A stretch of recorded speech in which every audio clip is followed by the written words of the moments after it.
A lot of the work is either in progress or is planned, and we are really fortunate that New York State has a robust grant system for things like historic preservation and community development and environmental improvements. So we have been successful in a lot of our grant writing. The money that's coming in from New York State grants or federal grants, that's all money that's coming from outside of our immediate community, outside of our region, and is going to be spent in our region, both on improvements, but also in employment, in materials purchasing, and that's money that wouldn't be here otherwise. It's all new money to this community that's coming in through various parts of New York or the federal government.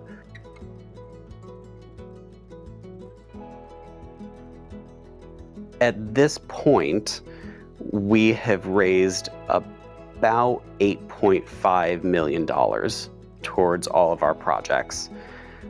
We are looking to raise about 12 million. So we are well on our way. The 8.5 that we have raised so far has largely been from grants. The particularly large ones are often from New York State and are for preservation or some other kind of environmental projects.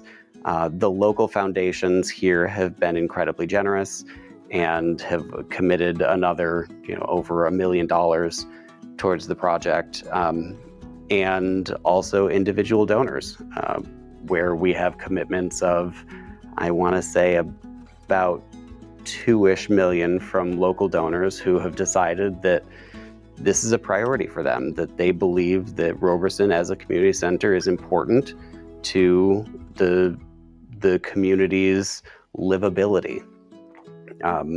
But we are still looking to get over that final hump and hit that $12 million mark so that all of these things can come to fruition. And as I have learned from the other projects that I have been managing for the last couple of years, everything is always more expensive than I think it's going to be every time.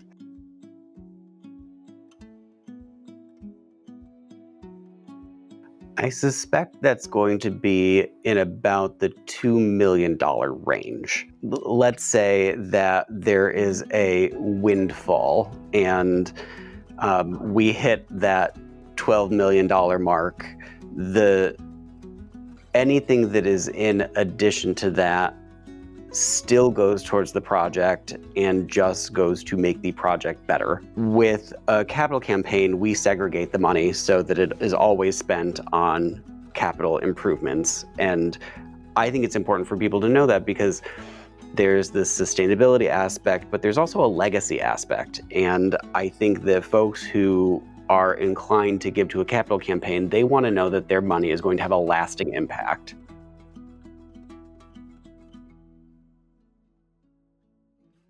I would say that the best way to describe the use of that $2 million would be building envelope, which is a very construction-y, architect-y kind of term for the skin around your building, roof, foundation, walls, windows.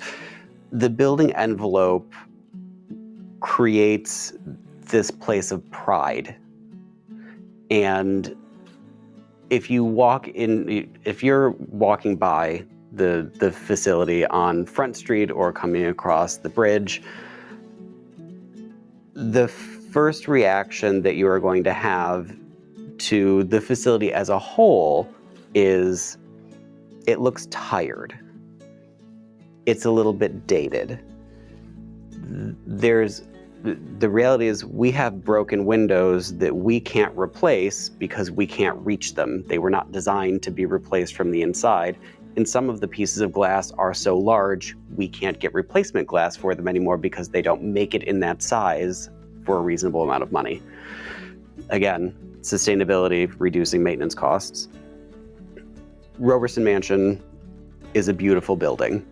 We are going to continue our preservation efforts on that building to improve it every single year.